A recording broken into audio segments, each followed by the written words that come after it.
And the thing, like, where she would always nitpick about things, and the constant attitude between us two just seemed to rise even more as the days go on.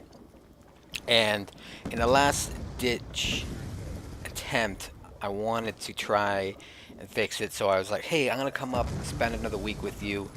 And she's like, "Okay, yeah, that sounds like a great idea." Of course, I didn't say to her, this is like a plan here for me to be like, "Hey, let's try and fix the relationship." I guess I don't know if she knew that I was unhappy or not, but I was unhappy, and I wanted to take a nice little step forward to try and fix the relationship, more or less. And but like a lot of the things that she did to me and said to me, like she was very very possessive. Like I said, like there was one time where I went out with my friend Harpto Dean to a movie, and you turn off your phone or you put it on vibrate or whatever so that no one disturbs you, or you don't disturb anyone while they're watching the movie. And I didn't say I was going to the movies. I didn't say anything, but that's just me. It's like I don't need to tell her anything. She's not here. Maybe if she was in the same neighborhood as me. She lived where I lived. Uh, I would obviously say, "Hey, I'm going out to the movies. This is where I'm going to be." But like where she's on the other side of the continent, it's just like, what's the point of telling her? She's not really gonna know anyways. Like. But anyways, and then when I came out of the movie theater, I had like so many text messages from her.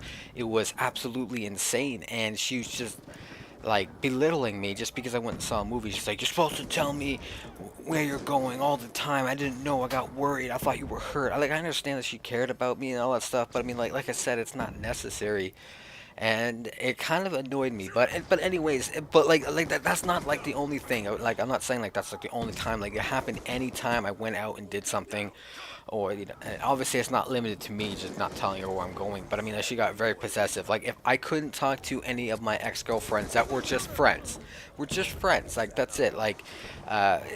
If we were just like it was a mutual breakup or something like that, and her and I are still friends, blah blah blah, I couldn't say a damn word. In fact, I had to remove them all from Facebook. I had to move them all from Twitter. I could not communicate them whatsoever. And this does include JV07. There were so many times where JV07, like, okay, if you guys know, she's one of my best friends, JV07, or known also known as Jackie, and she would, like she would send me messages, but like in the friendly way, she would say "love you" XOX or whatever, just like you would with a friend, like your best friend or whatever, of the opposite gender, obviously. And Shelly kind of forced me to send Jackie a message saying, "Hey, can you stop sending me messages saying I love you, XOX, blah blah blah," because it upsets Shelly herself. And like I'm saying, she forced me. She didn't ask me to do it. She wasn't like only if you want to. It was you have to do this or else.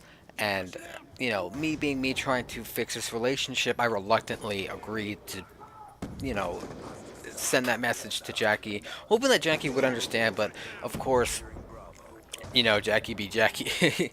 And all this started building up to me to the point where I was frustrated. I was sick and tired to the point where I want to say, lashing back at her, more or less.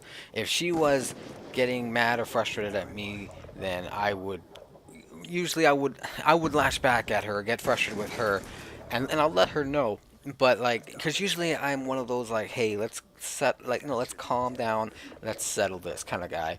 But it got to the point where things were getting really, really annoying, and I think partially the problem was the fact that we were so far apart, and you know, there was really nothing that we could do about it until things were, I want to say, financially set for me to go live down there or her to come live up here or whatever we decided on. So as I said, in a last ditch attempt to, I guess, salvage this relationship and try and fix it, make things better, I decided that I was going to fly up there, or rather fly down there, visit her again for another week, and maybe things would pick up and that spark would reunite and everything would be a-okay between us. So I flew down there again.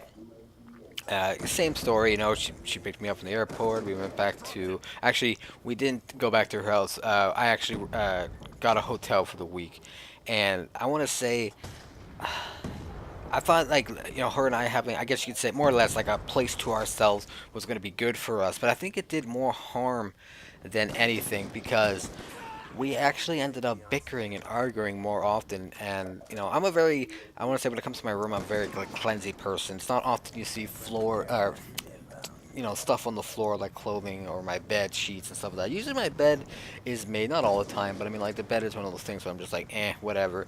But like things on the floor, things on my desk, it's usually all cleaned up. And but with her, it was like it didn't matter. Like she had this thing where when she took a shower, uh, any hair that she pulled off her body or her head rather, she would stick it to the bathroom wall or the shower wall, which I thought in particularly was disgusting, like absolutely disgusting. Like I wouldn't, like I understand that you don't want it to go in the drain and stuff, but I mean to stick it on the wall, I don't know. It just really grossed me out. I mean, I guess maybe it's because I have a horrible gag reflex, and the thought of hair in my throat makes me gag. I don't know, but anyways, like putting things on the floor, not putting things back to where you want to put, where it should be rather, and making me do things that I don't want to do. I want to say more or less, she started treating me like a dog, an animal, or even a butler. Like, for example, when we arrived at the second hotel that her parents had set up for us, because we went out of the town that she lived in, the city rather that she lived in, and went to another one because we were going. I think it was, I forget where. We went somewhere. I don't know. But anyways, moving on. We went somewhere else for like a play or presentation or something. I can't remember what it was. And so we stayed at a hotel that was close to it for 2 days, and we brought all of our I brought all my luggage, obviously, and she brought hers that she brought to the hotel, so and it was in the back of the car. And my hands are full, absolutely full. And all she had in her hand was a purse, her purse. That's it.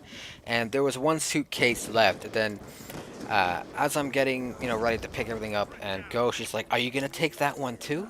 Like, I'm like, "You have a free fucking hand. Why don't you do it yourself?"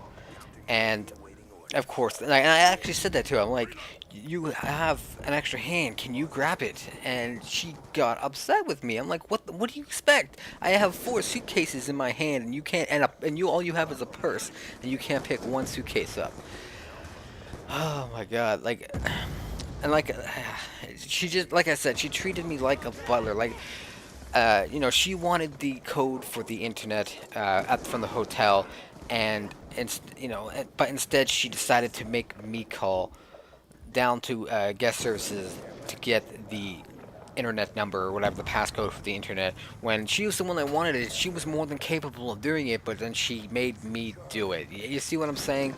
Like she made me do many things that were unnecessary, unwarranted, that she, as a grown woman, could have done herself. I feel like I'm bashing her, and I probably shouldn't continue on